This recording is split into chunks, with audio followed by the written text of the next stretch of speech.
Hello, നമ്മളിപ്പോൾ പോകുന്നത് ഊട്ടിയിലുള്ള Zion national പാർക്കിലേക്കാണ്. അപ്പോൾ നമ്മൾ ബ്രൈസ് നാഷണൽ പാർക്കിൽ നിന്ന് ഒരു 150 കിലോമീറ്റേഴ്സ് ഡ്രൈവ് ചെയ്തിട്ടാട്ടോ നമ്മൾ സയോണിലേക്ക് പോകണേ. ഈ കാണുന്ന റോഡ് എന്ന് പറയുന്നത് അവരൊരു 3 കൊല്ലം പ്ലാൻ ചെയ്തു. അതായത് മാക്സിമം ഈ പാറക്കെട്ടുകളെ സംരക്ഷിച്ചുകൊണ്ട് റോഡ് പണിയാൻ വേണ്ടിയിട്ട്. എന്നിട്ട് ഒരു 2 കൊല്ലം കൂടി എടുത്ത് തീർത്ത റോഡുകളാട്ടോ. കുറച്ചൊക്കെ നമ്മൾ ഡ്രൈവ് ചെയ്യുന്നത് ടണലിൻ്റെ ഉള്ളിൽ കൂടെ തന്നെയാണ്. അവിടുത്തെ ക്ലിഫ് എന്ന് പറഞ്ഞാൽ ഒരു രക്ഷയില്ല. അവിടെ ടവറിങ് ക്ലിഫ്സും പിന്നെ നമ്മുടെ ഡ്രൈവ് എന്ന് പറയുന്നത് ഈ ടവറിങ് ക്ലിഫ്സിൻ്റെ താഴ്വാരത്തെ കൂടെയാണ് നമ്മുടെ ഡ്രൈവിംഗ് ഒക്കെ. അപ്പോൾ നമുക്ക് ഭയങ്കരമായിട്ട് ഈ മൗണ്ടൻ്റെ ഇടയിൽ കൂടെ ഡ്രൈവ് ചെയ്യുമ്പോഴേ നല്ല അടിപൊളി വ്യൂസാണ്. അതേപോലെ നമുക്ക് ഭയങ്കര ഡ്രാമാറ്റിക് ആയിട്ട് ഫീൽ ചെയ്യും കേട്ടോ. ഒരു രക്ഷയില്ലാത്ത ലാൻഡ്സ്കേപ്പൊക്കെ. അപ്പോൾ നമ്മൾ ഈ പാർക്കിൽ പോയപ്പോൾ നമ്മൾ ആദ്യം സ്റ്റോപ്പ് ചെയ്തത് ഒരു കാനിയൻ ഓവർലുക്ക് കാണാൻ. അതായത് ഈ നാഷണൽ പാർക്കിൻ്റെ ഒരു ഓവർലുക്ക് കാണാൻ വേണ്ടിയിട്ട് നമ്മൾ ആദ്യത്തെ നമ്മുടെ സ്റ്റോപ്പ് എടുത്തത്. അപ്പോൾ ഇവിടുത്തെ പാർക്കിംഗ് ലോട്ട് എന്ന് പറഞ്ഞാൽ ഒരു 10 to 15 കാർസ് നമുക്ക് ഇവർ അക്കോമഡേറ്റ് ചെയ്യാനുള്ള സ്ഥലമുള്ളൂ. അപ്പോൾ പാർക്കിംഗ് കിട്ടിയില്ലെങ്കിൽ നമുക്ക് സൈഡിൽ ചില സ്ഥലത്തൊക്കെ ആൾക്കാർ ഒതുക്കി ഇട്ടിട്ടുണ്ട് കാറുകൾ. അപ്പോൾ ഇവിടുത്തെ ഹൈക്കിംഗ് എന്ന് പറഞ്ഞു കഴിഞ്ഞാൽ ഒരു ക്യുക്ക് ഹൈക്കാണ്. ക്യുക്കല്ല, ഇവിടുത്തെ ഒരു വളരെ ഷോർട്ട് ഹൈക്കാട്ടോ. ഒരു 1.5 കിലോമീറ്റർ ആണ് നമുക്ക് ജസ്റ്റ് ഒന്ന് റൗണ്ട് ട്രിപ്പിന്. എലിവേഷൻ ഗെയിൻ തന്നെ ഒരു 50 മീറ്ററോളം വരുന്നുണ്ട് കേട്ടോ. വളരെ ഷോർട്ട് ഹൈക്കാണ്, പക്ഷേ ഇത്തിരി സ്റ്റീപ്പ് ആട്ടോ. അതേപോലെ തന്നെ ടെറൈൻ എന്ന് പറഞ്ഞു കഴിഞ്ഞാൽ വളരെ അൺഈവനാണ്. കുറേ സ്ഥലത്തൊക്കെ നമ്മൾ റോക്കുമ്പോൾ തന്നെ അങ്ങ് ഹൈക്ക് ചെയ്ത് പോവുക ചെയ്യണേ. ചില സ്ഥലത്ത് മാത്രം അവർ നമുക്ക് റെയിൽസ് പ്രൊവൈഡ് ചെയ്തിട്ടുണ്ട് സേഫ്റ്റിക്ക് വേണ്ടിയിട്ട് കേട്ടോ. അല്ലാത്തപ്പോൾ നമ്മൾ വളരെ ശ്രദ്ധിച്ച് നടക്കണം. അപ്പോൾ നമ്മൾ കുറേ സ്ഥലത്തൊക്കെ നമ്മൾ ഈ കല്ലുമ്പോൾ ചവിട്ടി കയറിയിട്ട് തന്നെയാണ് ഈ പോണേ. അതും ഭയങ്കര നേരമാണ് ചില സ്ഥലത്ത്. നല്ല നല്ല വ്യൂസ് ആട്ടോ. നമുക്ക് ഈ ഹൈക്ക് ചെയ്യുമ്പോൾ നമുക്ക് താഴേക്കൊക്കെ നോക്കുമ്പോൾ ഭയങ്കര ഡെപ്ത് നമുക്ക് ഫീൽ ചെയ്യും കേട്ടോ.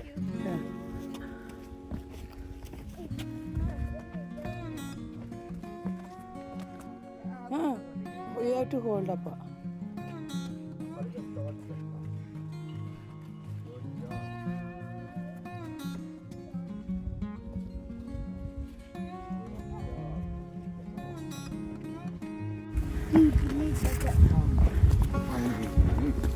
അല്ല ഞാനിപ്പോ ചെയ്യാൻ നോക്കാലോ.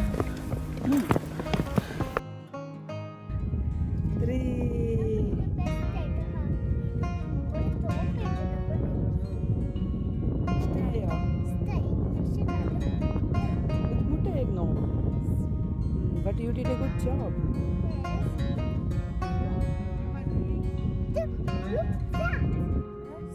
ഇതാണ് കാനിയൻ ഓവർലുക്ക് എന്നുള്ള വ്യൂ.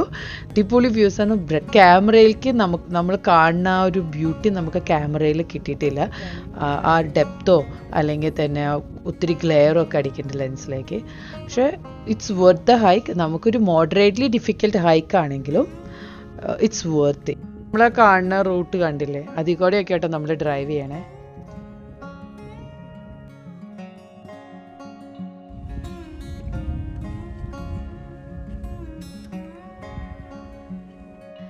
നമ്മളിവിടെ ഹൈക്കൊക്കെ ചെയ്ത് കഴിഞ്ഞ് ഇറങ്ങിയപ്പോഴേക്കും ഒരു 5 മണിയായിട്ടോ. പക്ഷെ നമുക്കൊരു പ്രശ്നം പറ്റിയത് ഈ ഒരു പാർക്കിൽ സ്പ്രിംഗ് ടു ഫാൾ വരെ, അതായത് വിൻ്റർ ഒഴിച്ച് ബാക്കി എല്ലാ സമയത്തും നമുക്ക് ഷട്ടിൽ സർവീസ് യൂസ് ചെയ്തിട്ടാണ് പാർക്കിൽ ഇനി അടുത്തടുത്ത പോയിന്റിലേക്ക് പോകാൻ പറ്റുള്ളൂ. അപ്പോൾ നമ്മൾ ഓൾറെഡി 5 ആയതുകൊണ്ട് നമുക്ക് ഇന്ന് നമ്മളോട് സ്റ്റോപ്പ് ചെയ്തിട്ട് ഇനി നെക്സ്റ്റ് ഡേ മോർണിംഗ് നമ്മൾ വീണ്ടും സയോണിലേക്ക് വരാട്ടോ ചെയ്തേ. നമ്മളിവിടെ മോർണിംഗ് 7 o'clock ആയപ്പോഴേക്കും തന്നെ പാർക്കിലെത്തി. പിന്നെ ഇവിടെ 7 ആകുമ്പോഴേക്കും ഷട്ടിൽ സർവീസൊക്കെ സ്റ്റാർട്ട് ചെയ്യും. അപ്പോൾ ആദ്യത്തെ ഷട്ടിൽ ബസ്സിൽ തന്നെ നമുക്ക് കയറാൻ പറ്റിയിട്ടോ. നമ്മൾ ഇന്ന് പോണത് ഏഞ്ചൽസ് ലാൻഡിങ് എന്നൊരു ട്രെയിലുണ്ട്. അവിടെ ഒരു സ്കൗട്ട് പോയിന്റ് ഉണ്ട്. അവിടത്തോളം വരെ നമ്മളിന്ന് ഹൈക്ക് ചെയ്യണേ. അത് തന്നെ ഒരു 300 മീറ്റർ എലിവേഷൻ ഗെയിൻ വരുന്നുണ്ട്. ഒത്തിരി സ്റ്റീപ്പായിട്ടുള്ളൊരു ഹൈക്കാട്ടോ.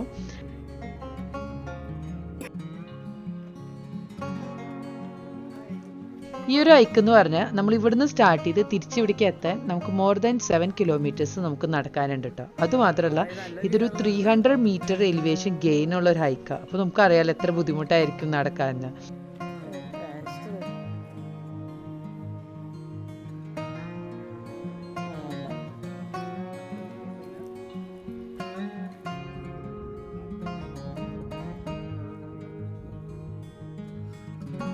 ഏത് ആംഗിളിൽ നോക്കിയാലും നമുക്ക് നല്ല വ്യൂസ് കിട്ടുന്നുണ്ട് കേട്ടോ. അതുകൊണ്ട് നമുക്ക് നടക്കുന്നതിൻ്റെ ബുദ്ധിമുട്ട് നമുക്ക് ആ വ്യൂ കിട്ടുമ്പോൾ നമുക്ക് അത്രയും ഫീൽ ചെയ്യണില്ല.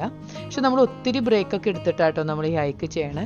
കാരണം ഒരു 4 വയസ്സുള്ള കൊച്ചിനും കൂടിയാണല്ലോ നടക്കണേ. അപ്പോൾ ആ ഒരു കൊച്ചിനും കൂടി കൺസിഡർ ചെയ്ത് വരുമ്പോൾ നമ്മൾ ഒത്തിരി ബ്രേക്സ് എടുക്കുന്നുണ്ട്. ഇപ്പം നമ്മൾ ഏകദേശം ഒരു ഹാഫ് നമ്മുടെ ഹൈക്ക് കഴിഞ്ഞു കേട്ടോ. നമ്മളിപ്പോൾ ഈ കാണുന്ന വ്യൂ ഇല്ലേ, ഇത് തന്നെ നമ്മൾ സ്വിച്ച് ബാക്സ് ഉള്ളതുകൊണ്ട് ഈ സെയിം വ്യൂ തന്നെ പല പല ആംഗിളിൽ നിന്ന് നമ്മൾ ഈ ഹൈക്കിൽ കണ്ടേക്കണേ കേട്ടോ. ഇത്ര നേരമായിട്ട് കാണുന്ന ട്രെയിലില്ലേ, നമ്മൾ ഇതിൽ കൂടെയായിട്ട് നമ്മൾ നടന്നു വന്നത്. ഇപ്പോൾ നമ്മൾ ഒരു സെറ്റ് ഓഫ് സ്വിച്ച് ബാക്സ് കഴിഞ്ഞു. ഇനി നമുക്ക് ഒരു സെറ്റ് ഓഫ് സ്വിച്ച് ബാക്സും കൂടി ഉണ്ട്. അതെന്ന് പറഞ്ഞാൽ 21 സ്വിച്ച് ബാക്സ് ഉണ്ട് അവിടെ. കഴിഞ്ഞാലാണ് നമ്മൾ സ്കൗട്ട് പോയിന്റിൽ എത്താം.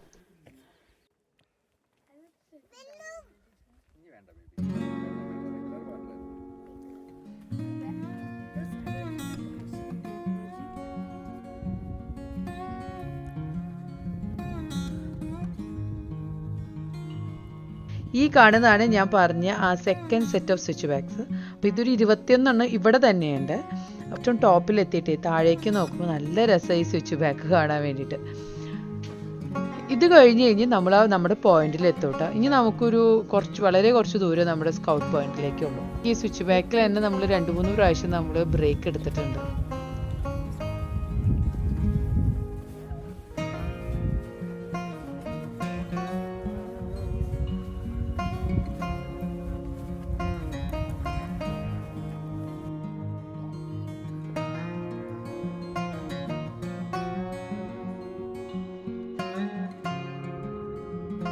അപ്പം നമ്മൾ ഓൾമോസ്റ്റ് എത്തി കേട്ടോ നമ്മുടെ സ്കൗട്ട് പോയിന്റ്. അപ്പം നമ്മൾ ഇനി ഇവിടെ കാണുന്ന റോക്ക് ഉണ്ടല്ലോ, അതുമ്മ ക്ലൈംബ് ചെയ്ത് കഴിഞ്ഞാലാണ് അപ്പുറേക്കാണ് ആ സ്കൗട്ട് പോയിന്റിന്റെ വ്യൂ വരണേ.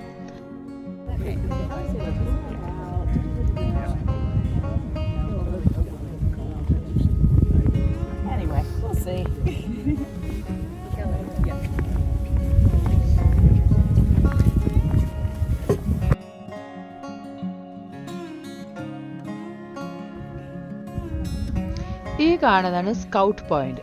ഇതൊരു എപ്പിക് വ്യൂ ആട്ടോ.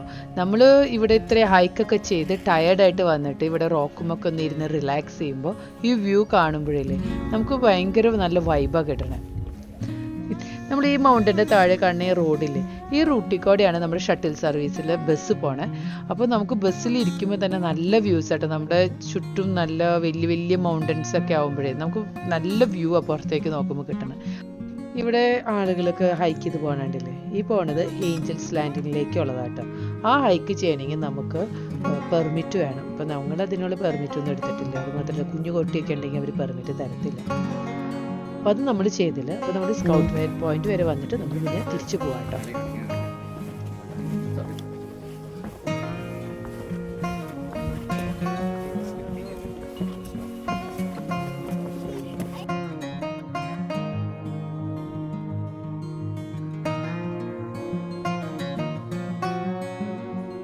നമ്മൾ ഈ സ്വിച്ച് ബാക്സ് കയറി വന്നപ്പോൾ നല്ല ബുദ്ധിമുട്ടായിരുന്നു. നമ്മൾ നല്ലോണം ടയേർഡ് ആവണുണ്ടായിരുന്നു കേട്ടോ. പക്ഷെ ഇത് തിരിച്ചിറങ്ങാന്ന് പറഞ്ഞു കഴിഞ്ഞാൽ ഒരു 8ന്റെ പണിയാണ്. അതായത് നമുക്ക് ഒട്ടും ഗ്രിപ്പ് കിട്ടണില്ല. നമ്മൾ കാല് വെക്കുമ്പോഴേക്കും നമ്മൾ ചെറുതായിട്ടൊന്ന് സ്കിഡ് ആവണ പോലെ. വീഴില്ലായിരിക്കും, പക്ഷെ എന്നാലും നമുക്ക് ആ ഒരു കോൺഫിഡൻസ് അത്രയും കിട്ടണില്ല. അപ്പോൾ നമ്മൾ ഈ ബേബി സ്റ്റെപ്സ് വെച്ചിട്ടാട്ടോ നമ്മളിത് ഫുള്ളും താഴെ ഈ സ്വിച്ച് ബാക്സ് ഫുള്ളും നമ്മൾ താഴേക്ക് കംപ്ലീറ്റ് ചെയ്തത്. വളരെ ശ്രദ്ധിച്ച് നമ്മൾ ഇത് ഫുള്ളും കംപ്ലീറ്റ് ചെയ്തത്. താഴേക്ക് ഇറങ്ങുമ്പോൾ നല്ല വ്യൂ ഒക്കെ കിട്ടണം, പക്ഷെ നമുക്ക് ആ വ്യൂ ഒന്നും നോക്കാൻ തന്നെ പറ്റണില്ല. കാരണം നമ്മൾ അത്രയും പേടിച്ചിട്ടാണ് നമ്മൾ ഇത് താഴോട്ട് ഇറങ്ങുന്നത്.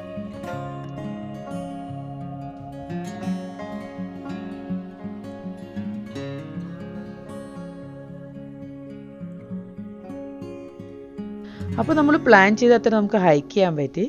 ഇത് കഴിഞ്ഞിട്ട് നമ്മൾ ചെയ്തത് ഒരു റിവർ വാക്ക് ട്രെയിലാണ്. ഓൾറെഡി ഈ ഹൈക്കൊക്കെ ചെയ്ത് കഴിഞ്ഞിട്ടാണെന്നോ അല്ലെങ്കിൽ ടയേർഡായിട്ടാണോ എന്നറിയില്ല, നമുക്ക് ആ ഹൈക്ക് അത്രയും ഇൻട്രസ്റ്റിംഗ് ആയിട്ട് തോന്നിയില്ല. പിന്നെ കുറച്ച് വൈൽഡ് ലൈഫൊക്കെ നമ്മളവിടെ കണ്ടു കേട്ടോ. കുറച്ച് മ്യൂളിനും പിന്നെ അവിടുത്തെ ഡിയറിനെയൊക്കെ നമ്മൾ കണ്ടു. വേറെ ഒന്നും നമുക്ക് അത്ര ഇൻട്രസ്റ്റിംഗ് ആയിട്ട് അവിടെ തോന്നിയില്ല. ഇനി നമ്മൾ പോണത് ലാസ് വേഗസിലേക്കാണ്. അപ്പോൾ നിങ്ങൾക്ക് ഞങ്ങളുടെ വീഡിയോ ഇഷ്ടപ്പെട്ടിട്ടുണ്ടെങ്കിൽ ലൈക്ക് ചെയ്യുക, പറ്റുകയാണെങ്കിൽ സബ്സ്ക്രൈബ് ചെയ്ത് സപ്പോർട്ട് ചെയ്തോളൂ കേട്ടോ. Thank you for watching.